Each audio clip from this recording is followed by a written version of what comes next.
दिल्ली के चिल्ला बॉर्डर पर लगा लंबा जाम, किसानों के दिल्ली मार्च को लेकर यातायात हुआ प्रभावित। किसानों के दिल्ली मार्च के चलते नोएडा दिल्ली बॉर्डर पर भारी ट्रैफिक जाम, नोएडा एक्सप्रेसवे और डीएनडी पर लगी गाड़ियों की लंबी कतार। कालिंदी कुंज बॉर्डर और महामाया फ्लाईओवर पर भी भीषण जाम, नोएडा से दिल्ली जाने वाले रास्ते पर बैरिकेडिंग, लोगों की परेशानी बढ़ी। मुआवजे की मांग को लेकर दिल्ली मार्च कर रहे हैं किसान, दिल्ली नोएडा बॉर्डर पर बढ़ाई गई सुरक्षा। दिल्ली यूपी बॉर्डर पर पुलिस ने बढ़ाई सुरक्षा, किसानों के दिल्ली मार्च को लेकर यूपी पुलिस एक्टिव। 6 दिसंबर को पंजाब से किसानों का पहला जत्था दिल्ली के लिए रवाना होगा। केएमएम लीडर श्रवण सिंह पंढेर बोले, केंद्र सरकार किसानों से बातचीत नहीं करना चाहती। संभल हिंसा पर जारी सियासी संग्राम, पाबंदी के बावजूद कांग्रेस का प्रतिनिधिमंडल संभल कूच करने पर अड़ा। यूपी कांग्रेस अध्यक्ष अजय राय को यूपी पुलिस ने थामा नोटिस। अजय राय को संभल दौरा स्थगित करने के नोटिस पर बोले एसपी नेता रामगोपाल यादव, बीजेपी किसी को भी वहां जाने नहीं देना चाहती। जो लोग पाप करते हैं वो हमेशा उसे छिपाने की कोशिश करते हैं। संभल सदर से सपा विधायक इकबाल महमूद ने हिंसा में मारे गए 5 लोगों के परिजनों से मुलाकात की, परिवार वालों ने इंसाफ की गुहार लगाई। विधायक इकबाल महमूद बोले, मस्जिद के नाम पर पूरा मुस्लिम समाज शहीद होने के लिए तैयार रहता है। 10 दिसंबर के बाद सपा का डेलीगेशन संभल आएगा। संभल विवाद पर कांग्रेस चीफ खड़गे ने जताई नाराजगी, कहा लाल किला, कुतुब मीनार, ताजमहल, चार मीनार सब तोड़ दो, ये सब भी तो मुस्लिमों के बनवाए हुए। सपा चीफ अखिलेश यादव का बयान, संभल हिंसा के लिए सिर्फ योगी सरकार जिम्मेदार, बीजेपी हिंदू मुस्लिम एकता तोड़ना चाहती। अखिलेश यादव का आरोप, मुद्दों से हटाने के लिए संभल हिंसा कराई गई, प्रशासन चाहता तो संभल में हिंसा नहीं होती। फैजाबाद से सपा सांसद अवधेश प्रसाद बोले, हम संसद में संभल हिंसा, बेरोजगारी, महंगाई की बात करना चाहते हैं, लेकिन सरकार संसद चलने नहीं दे रही। डिप्टी सीएम केशव प्रसाद मौर्य का आरोप, संभल हिंसा सपा की साजिश है और उसके सूत्रधार खुद अखिलेश यादव। केशव मौर्य बोले, सपा ने संभल हिंसा में मारे गए लोगों के परिजनों को मुआवजा देने को नहीं, बल्कि मुस्लिम वोटों की मंडी में बोली लगाने का नया खेल शुरू किया। संभल हिंसा पर बोली पीडीपी चीफ महबूबा मुफ्ती, देश में 1947 जैसे हालात हो गए हैं। नौकरी, शिक्षा, स्वास्थ्य पर काम करने के बजाय मस्जिदों में मंदिर ढूंढ रहे हैं। मालेगांव की रैली में ओवैसी ने पीएम मोदी और आरएसएस पर निशाना साधा, कहा सबको गड्ढे खोदने के लिए काम में लगाया, मैं मस्जिद बचाने के लिए 1000 बार मरने को तैयार। दिसंबर के दूसरे सप्ताह में दिल्ली में बीजेपी परिवर्तन यात्रा शुरू करेगी। वीरेंद्र सचदेवा बोले, जनता अपना मन बताएगी कि भ्रष्टाचारी सरकार की विदाई का समय आ गया। दिल्ली से बीजेपी की सांसद कमलजीत सहरावत बोली, परिवर्तन यात्रा में आम आदमी पार्टी की विफलताओं के बारे में बताएंगे। दिल्ली के कालकाजी विधानसभा में आम आदमी पार्टी संयोजक अरविंद केजरीवाल ने पदयात्रा की, सीएम आतिशी शामिल हुए। सीएम आतिशी ने दिल्ली की जनता से आम आदमी पार्टी को जिताने की अपील की, कहा हमने फ्री बिजली, पानी दिया, शिक्षा और स्वास्थ्य के क्षेत्र में काम किए। दिल्ली के राउज एवेन्यू कोर्ट में नरेश बालियान की पेशी हुई, कोर्ट ने 2 दिन की पुलिस हिरासत में भेजा, पुलिस ने 5 दिन की कस्टडी मांगी थी। कोर्ट में पेशी के दौरान इंडिया टीवी से बातचीत में बोले, नरेश बालियान, मेरे ऊपर लगे आरोप निराधार है, चुनाव की वजह से गिरफ्तार कराया गया। दिल्ली बीजेपी चीफ वीरेंद्र सचदेवा बोले, नरेश बालियान को जब लगा कि वो पकड़े जाएंगे, वो लगातार नंबर बदल रहे थे, इस मामले की जांच होनी चाहिए। दिल्ली कांग्रेस चीफ देवेंद्र यादव का अरविंद केजरीवाल से सवाल, कहां है लोकपाल? 11 साल पहले लोकपाल की बताकर आप सत्ता में आए थे। दिल्ली में आम आदमी पार्टी के अकेले चुनाव लड़ने के फैसले पर बोले सीपीआई नेता डी राजा, दिल्ली चुनाव में इंडिया अलायंस की बात करने का कोई मतलब नहीं। डी राजा की कांग्रेस को सलाह, विधानसभा चुनावों में मिली हार पर गंभीरता से चिंतन करे कांग्रेस, दूसरी सेक्युलर पार्टियों के प्रति उदारता दिखाए। दिल्ली के रामलीला मैदान में कांग्रेस पार्टी की महारैली, संविधान और वक्फ बोर्ड बचाने, ईवीएम हटाने, जातीय जनगणना कराने और आरक्षण की सीमा बढ़ाने की मांग की।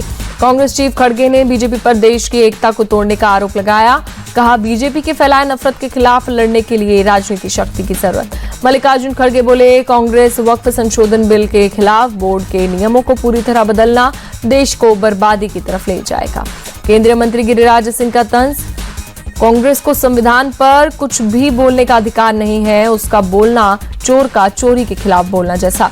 महाराष्ट्र में आज फाइनल हो सकता है नए सीएम का नाम, सूत्रों के मुताबिक देवेंद्र फडणवीस के नाम पर लग चुकी है फाइनल मुहर। बीजेपी आज महाराष्ट्र के लिए केंद्रीय ऑब्जर्वर के नाम का ऐलान कर सकती है। 3 दिसंबर को बीजेपी ऑब्जर्वर मुंबई आकर बैठक करेंगे। आज महायुति के नेताओं की भी होगी बैठक, एकनाथ शिंदे, देवेंद्र फडणवीस और अजित पवार मंत्रिमंडल को लेकर करेंगे चर्चा। सूत्रों के मुताबिक बीजेपी के पास सीएम पद और 17 मंत्रालय शिवसेना के खाते में डिप्टी सीएम और 9 मंत्रालय हो सकते हैं, जबकि एनसीपी के पास डिप्टी सीएम और 7 मंत्रालय रह सकते हैं। सूत्रों के मुताबिक एकनाथ शिंदे डिप्टी सीएम के साथ अपनी पार्टी के लिए गृह मंत्रालय समेत 9 मंत्रालय चाहते हैं, जबकि बीजेपी गृह मंत्रालय अपने पास रखना चाहती है। महाराष्ट्र में सीएम फेस पर सस्पेंस को लेकर एकनाथ शिंदे बोले, बीजेपी की विधायक दल की बैठक में नाम तय हो जाएगा। एकनाथ शिंदे बोले, पीएम मोदी और गृह मंत्री अमित शाह जो भी कहेंगे उससे मेरा पूरा समर्थन। महायुति के तीनों दलों में पूरा संबंध है। सीएम के रूप में अपने कार्यकाल पर बोले एकनाथ शिंदे, मेरे 2.5 साल के कार्यकाल को सुनहरे अक्षरों में लिखा जाएगा। मेरे काम की वजह से महायुति की जीत मिली। महाराष्ट्र में अब तक नई सरकार का गठन नहीं होने पर शिवसेना यूबीटी नेता संजय राउत बोले, गवर्नर राष्ट्रपति शासन की सिफारिश करे। शिंदे गुट की शिवसेना नेता शायना एनसी बोली, पता नहीं उद्धव गुट के साथ क्या दिक्कत है, रोज सुबह संजय राउत कुछ ना कुछ बयान दे देते हैं। बीजेपी नेता सुधीर मुनगंटीवार ने विपक्ष को जवाब दिया, कहा विपक्ष को पॉलिटिकल अल्जाइमर हो गया है, जो सत्ता में आता है वही शपथ ग्रहण की तारीख, स्थान और समय तय करता है। शरद पवार की अध्यक्षता में उनकी पार्टी के नवनिर्वाचित विधायकों की बैठक हुई। जितेंद्र आव्हान विधायक के दल के नेता और रोहित पाटिल चीफ व्हिप चुने गए। शरद पवार गुट के नेता जयंत पाटिल बोले, सिर्फ विरोध के लिए विरोध नहीं करेंगे, सरकार के जो काम अच्छे होंगे उसका हम समर्थन करेंगे। महाराष्ट्र चुनाव में अपनी पार्टी एआईएमआईएम के प्रदर्शन पर बोले असदुद्दीन ओवैसी, नतीजे पर हम करेंगे चर्चा, मराठा आरक्षण समेत सभी जरूरी मुद्दों पर अपनी बात रखेंगे। पीएम इंटर्नशिप योजना की आज से औपचारिक शुरुआत होगी। योजना के तहत चयनित युवाओं को इंटर्नशिप लेटर बांटे जाएंगे। पीएम मोदी कर सकते हैं चयनित युवाओं से संवाद। पीएम इंटर्नशिप योजना के तहत चुने जाने पर एकमुश्त 6,000 रुपए और हर महीने 5,000 रुपए मिलेंगे। बड़ी कंपनियां युवाओं का इंटर्नशिप के लिए चयन कर रही हैं। नागपुर में बोले आरएसएस चीफ मोहन भागवत, हिंदुओं की जनसंख्या में गिरावट चिंता का विषय, हिंदुओं को कम से कम 3 बच्चे पैदा करने चाहिए। मोहन भागवत ने अलग अलग देशों के बीच जारी टेंशन की वजह बताई, कहा अहंकार, कट्टरपंथ और स्वार्थ की वजह से विवाद हो रहा। एआईएमआईएम चीफ असदुद्दीन ओवैसी का मोहन भागवत से सवाल, क्या बच्चे पैदा करने के पैसे आप देंगे? महाराष्ट्र में बच्चे पैदा करने के लिए कोई स्कीम लाएंगे। बीजेपी ने कर्नाटक के विधायक बसंगौड़ा पाटिल यत्नाल को दिया कारण बताओ नोटिस। राज्य स्तरीय पार्टी नेतृत्व के खिलाफ टिप्पणी करने के आरोप में नोटिस दिया। त्रिपुरा के सीएम मानिक साहा ने चिंता जताई, कहा बांग्लादेश से त्रिपुरा सटा हुआ है, वहां हिंदुओं पर अत्याचार हो रहा, आतंकियों को जेल से छोड़ा जा रहा। पीडीपी चीफ महबूबा मुफ्ती ने बांग्लादेश के हालात की तुलना भारत से की, कहा दोनों जगह अल्पसंख्यकों पर हमले हो रहे।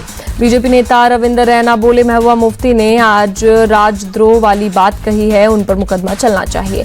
रविंद्र रैना ने भाईचारे की बात कही, कहा भारत में सभी धर्मों के लोग सुरक्षित हैं। महबूबा मुफ्ती खुलकर अपने विचारों को रखती हैं, उन्हें सुरक्षा भी मिली है। टीएमसी नेता कुणाल घोष बोले, बांग्लादेश के हालात पर भारत सरकार सक्रिय होकर काम करे। बीजेपी नेता बंगाल की बजाय दिल्ली जाकर प्रोटेस्ट करे। असम में घुसपैठ करते पकड़े गए 5 बांग्लादेशी नागरिक असम पुलिस ने वापस बांग्लादेश भेजा, सीएम हेमंत ने दी जानकारी। सीएम हेमंत बिस्व शर्मा बोले, बांग्लादेश में हिंदुओं पर अत्याचार हो रहा है, मुझे पीएम मोदी पर भरोसा, कोई समाधान जरूर निकलेगा। बांग्लादेश में हिंदुओं के खिलाफ हो रही हिंसा पर बोले कांग्रेस सांसद इमरान मसूद, पड़ोसी देश अल्पसंख्यकों पर जुल्म करेगा तो हम आवाज उठाएंगे, इस मुद्दे पर संसद में होनी चाहिए चर्चा। यूपी सरकार ने महाकुंभ मेला क्षेत्र को अस्थायी जिला घोषित किया, 4 तहसीलों के 67 गांव शामिल। सीएम योगी के निर्देश पर प्रयागराज नगर निगम ने गंगा किनारे स्थित रसूलाबाद घाट का नाम बदलकर चंद्रशेखर आजाद घाट किया। इसी घाट पर अमर शहीद चंद्रशेखर का अंतिम संस्कार हुआ था। पुणे में इंडियन और कंबोडियन आर्मी के बीच सैन्य अभ्यास सिनवेक्स का पहला संस्करण शुरू हुआ। 8 दिसंबर तक ड्रिल चलेगी। बांग्लादेश में हिंदुओं पर हो रहे हमले के खिलाफ भारत समेत 156 देशों में इस्कॉन के अनुयायियों का प्रोटेस्ट, हाथों में तख्तियां लेकर कृष्ण भजन करते हुए विरोध जताया। भारत में दिल्ली, मुंबई, हैदराबाद, जयपुर, कोलकाता समेत कई शहरों में इस्कॉन के अनुयायियों का प्रोटेस्ट, चिन्मय कृष्णदास को रिहा करने की मांग। इस्कॉन कोलकाता के वाइस प्रेसिडेंट राधा रमण बोले, बांग्लादेश में अब तक चिन्मय दास समेत इस्कॉन के 4 अनुयायियों को अरेस्ट किया गया, मंदिरों को तोड़ा जा रहा। जयपुर के गुप्त वृंदावन धाम में जुटे हजारों लोग, हरिनाम संकीर्तन से बांग्लादेश में शांति और सद्भाव की अपील की गई। आंध्र प्रदेश सरकार ने राज्य के वक्फ बोर्ड को भंग किया। पिछली सरकार में जारी जियो नंबर 47 को वापस लेकर जियो नंबर 75 जारी किया। दिल्ली की सीएम आतिशी ने एलजी विनय सक्सेना से आग्रह किया, बस मार्शलों की नियुक्ति को मंजूरी दें, आपके अप्रूवल का इंतजार।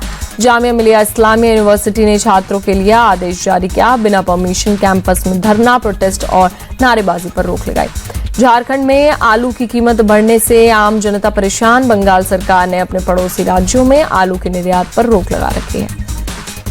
राजस्थान के डिप्टी सीएम प्रेमचंद बैरवा बोले, सीएम भजनलाल प्रदेश के विकास के लिए लगातार काम कर रहे हैं, वंचित तबकों के लिए काम करना होगा।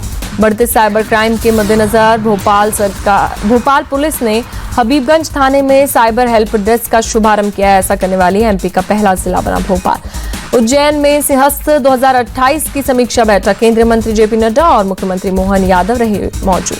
दिल्ली में एक कार्यक्रम के दौरान उपराष्ट्रपति जगदीप धनखड़ ने कहा, हमें चिंतन करने की जरूरत, जो हुआ सो हुआ, लेकिन आगे का रास्ता सही होना चाहिए।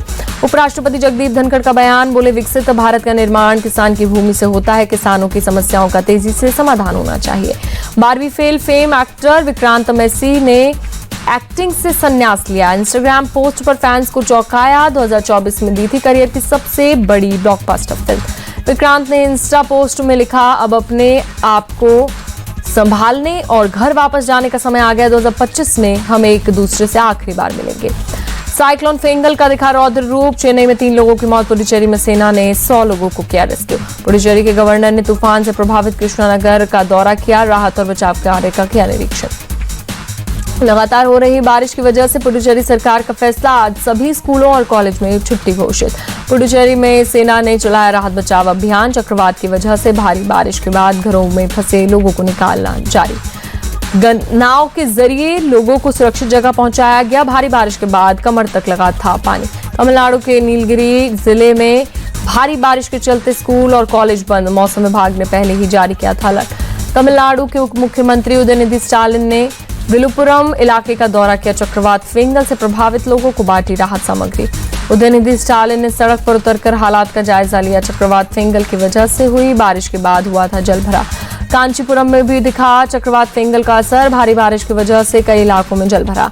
लगातार बारिश की वजह से बांध हुए ओवरफ्लो, नदियों में बढ़ा जलस्तर। तमिलनाडु के वेल्लोर में भारी बारिश, लोगों के घरों में घुसा पानी, सड़कें जलमग्न।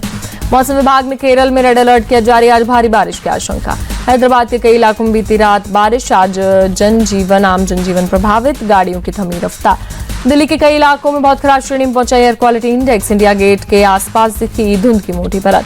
दिल्ली के एम्स इलाके में छाई स्मॉग की परत। खराब श्रेणी में पहुंचा एयर क्वालिटी इंडेक्स। दिल्ली के अक्षरधाम इलाके में बढ़ा प्रदूषण। धुंध की मोटी परत में छिपा अक्षरधाम मंदिर। दिल्ली के नेहरू पार्क इलाके में प्रदूषण बढ़ा। पूरे इलाके में छाई धुंध की मोटी परत, विजिबिलिटी कम। यूपी के आगरा में धुंध की चादर में लिपटा ताजमहल। इलाके में बढ़ते प्रदूषण से वायु गुणवत्ता पर असर। मुंबई के कई हिस्सों में छाई धुंध की मोटी परत। बांद्रा कुर्ला कॉम्प्लेक्स इलाके में विजिबिलिटी कम। जम्मू कश्मीर के श्रीनगर में छाया कोहरा, तापमान में आई गिरावट। कोणार्क महोत्सव का हुआ आगाज। ओडिशा के मुख्यमंत्री मोहन चरण मांझी ने दीप जलाकर किया उद्घाटन। उप मुख्यमंत्री प्रवृत्ति परिदा भी मौके पर रही मौजूद। कलाकारों ने महोत्सव में बिखेरा जलवा।